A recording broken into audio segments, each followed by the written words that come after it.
Merci, Monsieur le Président. Je voudrais remercier déjà le rapporteur pour sa présentation très synthétique, très claire, qui est à la fois comptable, mais qui permet aussi d'avoir des discussions politiques. Alors, la colonne vertébrale des interventions de Dominique Echaroux, depuis qu'il est vice-président, c'est faillite, cavalerie budgétaire, facture impayée. Donc moi, je bois les paroles de Dominique avec beaucoup d'intérêt. La question, c'est quel Dominique faut-il croire? Est-ce que c'est le Dominique Echaroux qui parlait de département au bord de la faillite?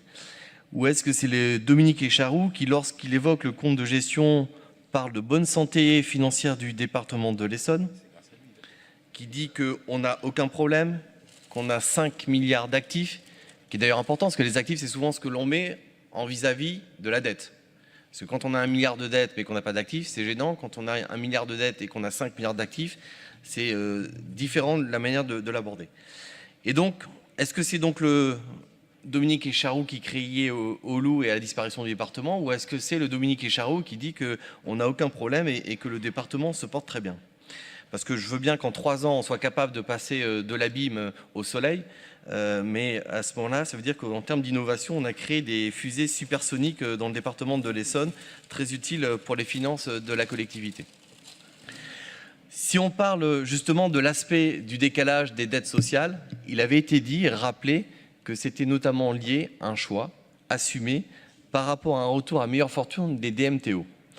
Et donc, je remercie effectivement de bénéficier de cette vision synthétique des DMTO, dont je rappelle le montant en 2013, qui permet de voir comment se construisait le budget de 2014, 146 millions. 2014, 164 millions, soit 18 millions de plus. 2015, 193 millions, soit 29 millions de plus que les 18 millions de plus.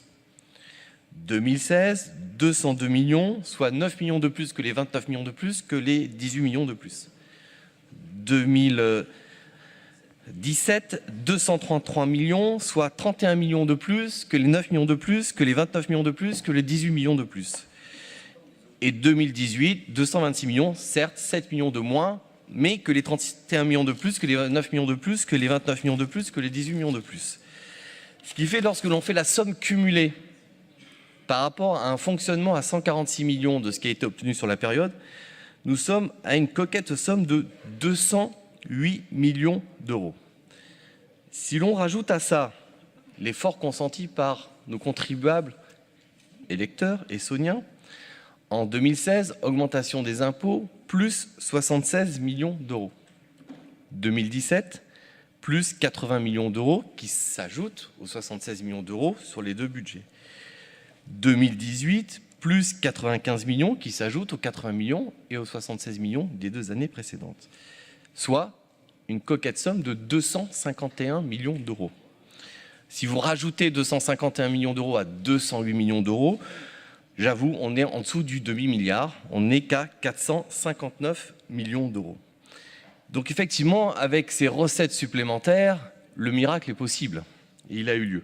Et on peut s'en féliciter d'un point de vue comptable, on peut même aller plus loin. Vous avez présenté effectivement une épargne brute en nette augmentation qui est passée de 97 millions dans la période à 170 millions, et donc qui traduit bien cet effet d'amélioration conséquent des finances publiques. Vous allez même plus loin puisque nous dit nous augmentons moins les dépenses que les recettes. D'un point de vue comptable, c'est très bien. Le problème, c'est que j'ai entendu à la fin de l'intervention le ouf de soulagement de Dominique Echaroux. Donc je le partage. Et j'espère que ce ouf va enfin pouvoir être diffusé sur l'ensemble du département. Et donc là, il y a plusieurs possibilités. Ça a été rappelé par Ronan Fleury. Peut-être en baissant la fiscalité, ce sera un ouf fiscal. Ou peut-être en assumant les compétences du département, on aura l'occasion d'en parler, ça a déjà été évoqué dans les collèges, on voit qu'il y a des attentes très fortes. Peut-être qu'un effort en investissement pourra être fait en ce sens-là, puisque vous revenez finalement à des investissements de l'ordre de 200 millions d'euros, qui à l'époque, il me semble qu'il y avait un certain Dominique Echaroux qui critiquait l'ancienne majorité en disant c'est pas raisonnable, 1 milliard en 5 ans, c'est pas raisonnable d'investissement. Alors il me semble qu'un milliard divisé par 5, ça fait 200 millions d'euros. Donc on voit bien que le rythme nécessaire des investissements sur notre collectivité, sur les compétences du département, parce qu'il s'agit bien de ça, c'est bien à hauteur de 200 millions d'euros.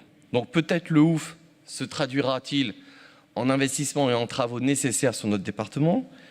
Peut-être le ouf se traduira-t-il par un effort vis-à-vis des Océaniens sur la partie transport pour les familles. On le verra dans une délibération à venir. Peut-être le ouf donc se traduira-t-il par une baisse de la fiscalité.